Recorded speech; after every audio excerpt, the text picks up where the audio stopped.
mendelspod.com, advancing life science research, connecting people and ideas. We're joined this morning by Dr. Robert Lee Kilpatrick, co-founder and partner at TVG Network. TVG is producing the 20th annual Biopartnering Future Europe in Brussels, Belgium, October 7th to 9th. Robert's here to talk about that and about TVG. Today's show is made possible by SA Depot, the world's largest cloud-based marketplace for research services. With SA Depot, you can easily find the perfect research service provider and manage your project from anywhere in the world. Welcome to Mendelspod. Hello, Farrell. So, tell us about the upcoming conference. Biopartnering Future Europe, Farrell, is, as you say, October 7th to the 9th. It's in Brussels, and this is a really important year for us. Biopartnering Future Europe was actually founded 20 years ago in London in 1993. And it was one of the first conferences of the sort, wasn't it? in fact, it was the world's first biopharma partnering event. And it happened miraculously, almost magically, because I got a call in the middle of the night, in fact, from a man at the American Embassy in London, Terence Flannery, who was commercial attaché. And he called me on the phone and he said, "You're working late." And I said, "Mr. Flannery, I'm asleep. Call me tomorrow." And the next day he called me and he said, "You may know that Bill Clinton and Al Gore were recently elected President and Vice President of the United States. And the Vice President believes that biotechnology and IT are going to be very important drivers of innovation and economic growth in the world. And he's sent orders down through the Commerce Department that we're to organize an event to bring U.S. and European biotech companies together. And London seems an obvious place because speak English, Americans speak English. Would I be prepared to talk to them about organizing this?" And I said, "Well, how do you know me? How do you know about this?" And they said, "Well, we met someone at the California Office of Trade and Investment, state of California, John Cornfield, who's still my friend, in fact, and he said that you would know how to do this." And the truth is, at the time, I'd never organized a big conference in my life. So that was kind of our starting point. And 20 years later, in Brussels, we have the longest running life science partnering event in the world. Now, you've changed the name this time from Biopartnering Europe to Biopartnering Future Europe, and this is the first time in Brussels. Can you tell us about why the change? Yeah, sure. We were contacted by a whole variety of leaders in Europe, the European Commission, Europa Bio, and many of the national biotech associations, and they said, "We would really like to have an event in Europe, kind of with the working concept of in Europe, with Europe." All the other events in Europe are inspired by organizations outside of Europe, American trade associations or others. Or the other events bring missions, say, specifically to a country like the UK or to Norway. But there's no place where all of Europe comes together and meets, okay? So they said, "We'd like you to bring everyone together." So I said, "Well, why do you want to do that?" And they said, "Because this is a form of global competitiveness. If Europeans can come together in one place, we can increase the number of deals that Europeans do between themselves, and also it's easier for delegations to come from Asia or North America or Brazil. It's simply more efficient, it's more cost-effective, and it allows Europe to actually show itself more as an integrated whole rather than a set of kind of silos, you know, with not just different countries, but different bioclusters.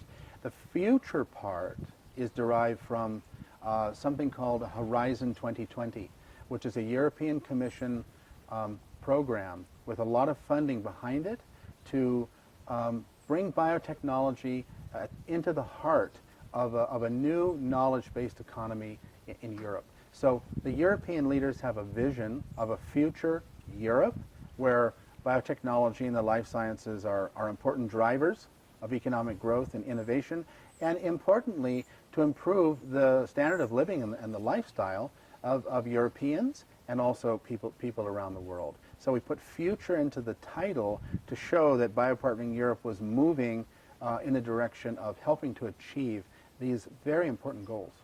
So let's talk specifically about this year's event. Why should our audience and others attend? Well, the simple answer, Therrell, is that there's no event like it in Europe or in the world. If you look at the program, techvision.com/BPFE, you can see that there are a lot of speakers, both from the public and the private sectors, that don't normally speak at business meetings, and therefore it would almost be impossible for a corporate executive to meet them.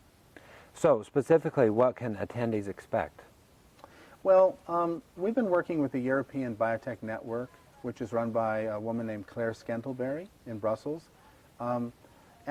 Claire runs this network of bioclusters around Europe, and what she's told us is that most of the SMEs, the small, medium-sized enterprises in Europe, don't attend any partnering event at all. So we've developed a special SME track with special pricing. SME is the small and medium-sized companies. Yeah, they're the really little ones. In Europe, a lot of the mid-sized companies come to these events, and there are several well-known partnering events in Europe, in the UK, in Germany, in France, in Belgium, in Switzerland, etc. But they're going to be coming to BPFE because we have created a special outreach program to find them. And we also have a policy track that's been put together by the European Commission, and many of the leaders of the different institutes and organizations in Brussels that make decisions affecting everyday life for biotech companies in terms of how they develop their products, how they roll them out, how they commercialize them, even how they fund them. Those people are going to be there talking in a special track. We talked to you during your C21 meeting up in Napa, and it did have a different feel about it. I know then you were talking about this is a place where deals are made. Yeah. So it's really about meeting the right people, people you can't meet, or people that are all there at once for making deals. Yeah, you know, Therrell, many studies show that face-to-face meetings are still viewed as the #1 way that people get business done. No matter how important the internet is, or websites, or social networking, these things can help knit people together, but it's very difficult to form relationships from start in a virtual way. So BPFE, I think, is a fantastic platform for people to meet the people that they really need to know. And several of the high-level delegates have said to us for years, BPE or BPFE is where business gets done. That's its purpose. So where we're moving the conference actually is away from, as I told you in Napa, away from a conference-specific concept, you know, a 2-day meeting, which is a kind of a from time to time model. That's what I call it. Periodically, people go somewhere and they get together, to a model which is we call always on. So people are now accustomed to networking all the time. Right, you have this software called Biopartnering.com. We do have that, and also we're putting up a whole series of videos of delegates who are explaining why they're going, what they're looking for, and we're coaching them to be quite precise. The pharma companies have said to us, please don't allow biotech executives to take a slideshow off a shelf and come and give a presentation and then come into a meeting. They need to be trained really to tell us quite precisely what they want to achieve and what they have to show. So we almost... These are like the presenting companies, the new companies who are looking for partners. So the always-on concept we're working with is we're now going to be showing our presenters for about a month preceding the event, and then they'll meet face-to-face, and then we'll show a follow-up video afterwards. And I think that's the direction that TVG is going in, that we need to be riding the wave of how people in the real world communicate now. And, yeah. Europe's in the middle of a pretty bad economic crisis. Do you have your finger on the pulse of that and how your partners over there are dealing with it? Well, the world's in a pretty severe economic crisis. I leave for Brazil tomorrow for Biopartnering Latin America in Rio. And even Brazil, which was a huge engine, I think, of economic growth, has dramatically slowed down, and I believe the Brazilian government's committed to a massive stimulus package. We know the United States is deeply mired in we call it a recession, but It could even be, you know, a form of depression, in the sense that we don't see a way out of it looking ahead. So Europe has specific problems related to the euro and related to I think the differential strength of some of the different economies. And of course, they're not united in the way the United States is. So we have the inequalities if you compare, say, the Bay Area with Mississippi. You know, they're like two different countries. But we have ways to solve these problems that the Europeans don't have.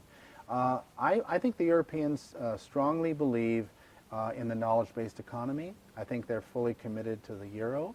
And the European Commission and others are stepping up to the plate and providing funds, I think, to bridge, to take the biotech industry in Europe from very much a private-focused industry to more public financing. And BPFE is a part of that process, hence the term Future Europe. There is a belief and a commitment that biotech is not going to go away. It will change how it operates. But after all, Theral, the reason why I do this, why TVG does this, why our partners do this, is that we actually believe that we're contributing to the betterment of humanity. I read a recent article by Bill Fretza about this year's Bio Convention. It was titled Global Government's Growing Embrace of Big Pharma, and he remarks that there were so many different country trade booths, particularly this year, saying, come and do your business in our country. Even Catalonia had a booth.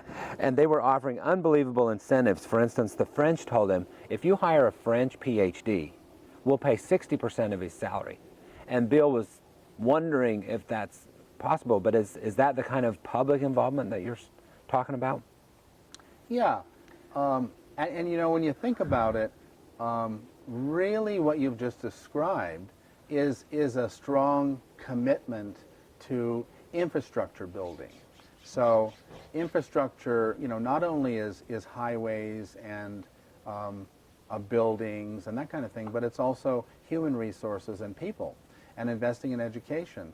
And I often find it kind of amusing as an American when I hear Americans criticize what they see as kind of a socialistic Europe who might be investing in PhDs for hire, etc., when you look at the amount of money that's spent in the United States on so-called defense spending. So for me, it's a question of the priority of how these funds are used. And where I stand on this personally is I think that funds should be earmarked, you know, for education, for science, for projects that improve our daily lives. And yes, that is a European approach. It's a Canadian approach. It's an Australian approach. And actually, if you look at the good work that NIH does in this country, which is a huge funder of science, that we do it too. And there's nothing wrong with it. In fact, there's everything good about it. Speaking of infrastructure, we're here in your garden in Santa Cruz. Absolutely beautiful place. It's an herb garden here, and I saw your cat just walk behind you. So let's talk about you a little bit. How did you get into the conference producing business? You were at one time teaching the history of science at Cambridge in England. Yes, and I wanted to say that we are struggling a little bit with some birds squawking occasionally in the distance. Which doesn't bother us. Doesn't bother us at all. It makes it more human. Yeah, I have an unusual background, actually. If you go back a little further, I always wanted to be a doctor.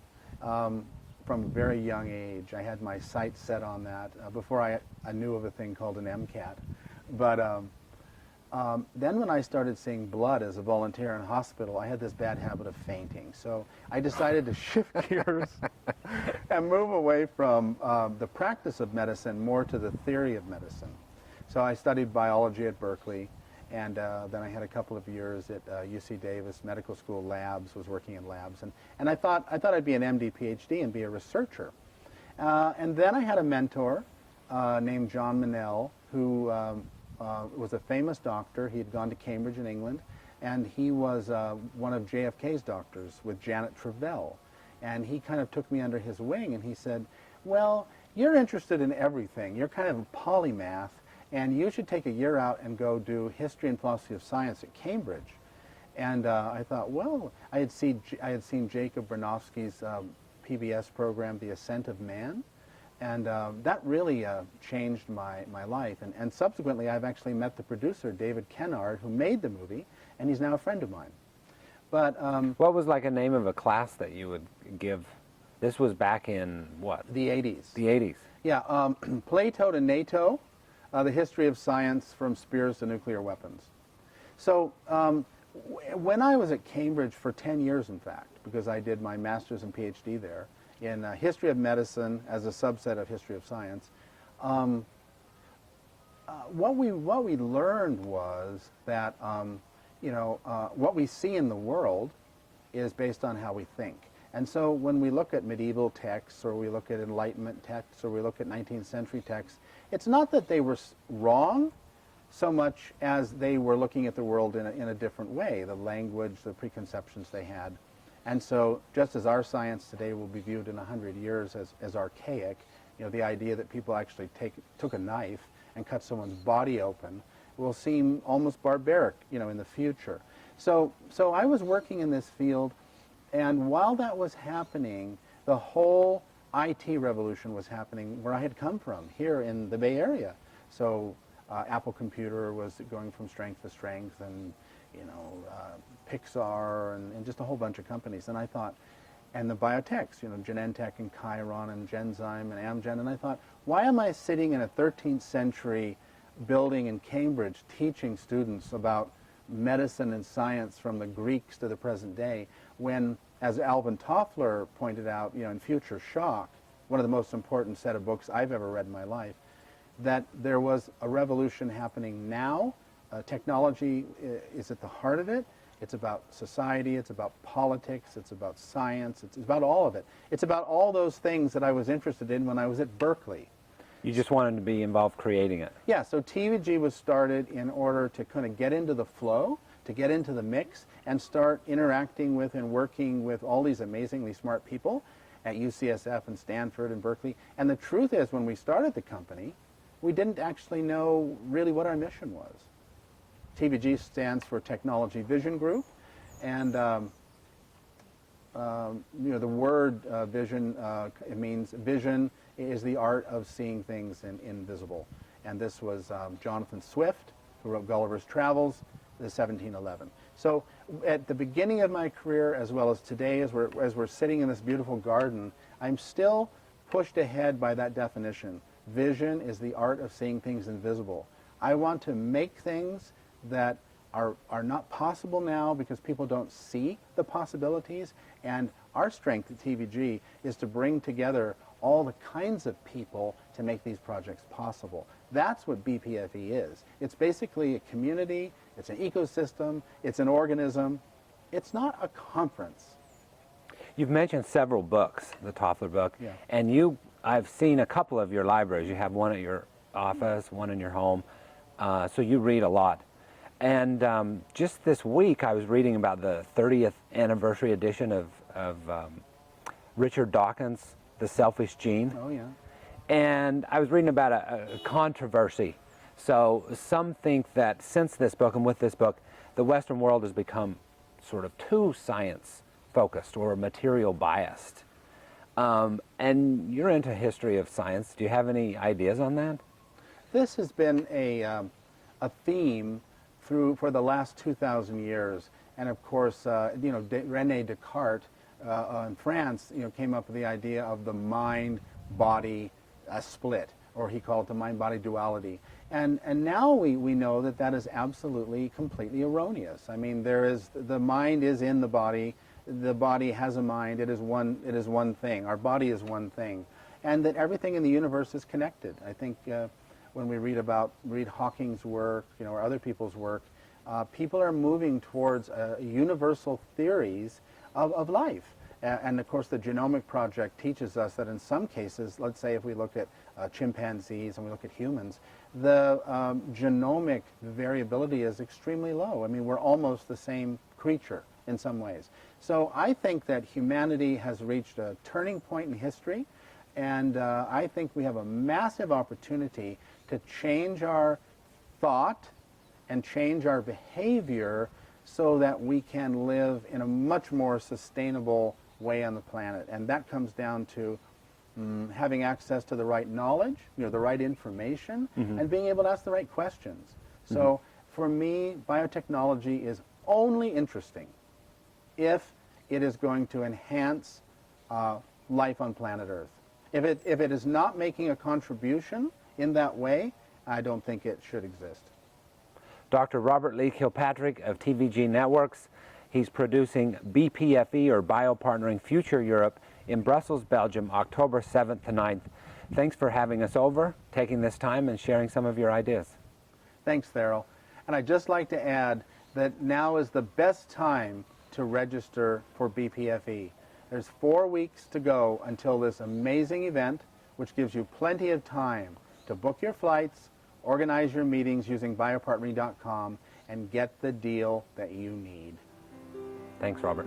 Today's show is made possible by SA Depot, the world's largest cloud-based marketplace for research services.